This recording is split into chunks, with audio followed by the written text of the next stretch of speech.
Emmerdale fans are speculating that John Sugden might turn himself in for the murder of Tracy Robinson. The Dales has been filled with lots of drama recently, following the discovery of a body in the lake, later identified as Nate by the police. Fans will recall that the villainous John was responsible for Nate's death, which occurred shortly after last year's barn fire. In a flashback scene, John was seen injecting Nate with an unknown substance, supposedly to save him, but tragically, Nate had a fatal reaction to the drug. John then covertly transported Nate's body to a bridge and dumped it into the lake where the infamous limo crash occurred in February, reports Belfast Live. Following the recent unearthing of Nate's body, two prime suspects have quickly emerged.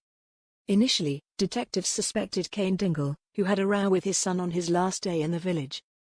However, the suspicion has now shifted to Nate's wife, Tracy, after John planted Nate's phone in her daughter Frankie's playhouse. Matters escalated when Tracy was arrested on suspicion of murder on Thursday, after her sister, Vanessa Woodfield, failed to provide an alibi for her on the night Nate died.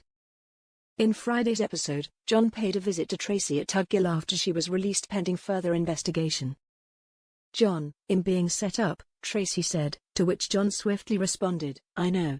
I'm a pretty good judge of character. I've got to get to the bottom of this. Otherwise, the police are gonna charge me for murder. I can feel it coming," a worried Tracy added. John later encountered concern from his family about his decision to visit Tracy, with his sister, Victoria, cautioning him to be careful. Emmerdale fans are now speculating that John could confess to his actions. Some eagle-eyed viewers believe that his facial expressions show guilt after he framed Tracy, with many suggesting he might hand himself into the police in upcoming scenes. After tonight's episode, we can see John struggling with the blame placed on Tracy and he feels guilt for her and Cain.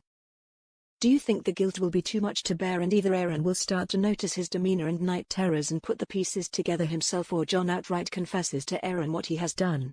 A Reddit user speculated. Another suggested, he is on some kind of messed up journey to make things right, while a third said, I think he could actually hand himself in, though it won't be very satisfying that way. A fourth fan weighed in, saying, I didn't think the expression was guilt as much as fear he would be caught out. He knows what he's doing is bad, but he sees it as necessary and that fear of being caught outweighs any guilt he feels.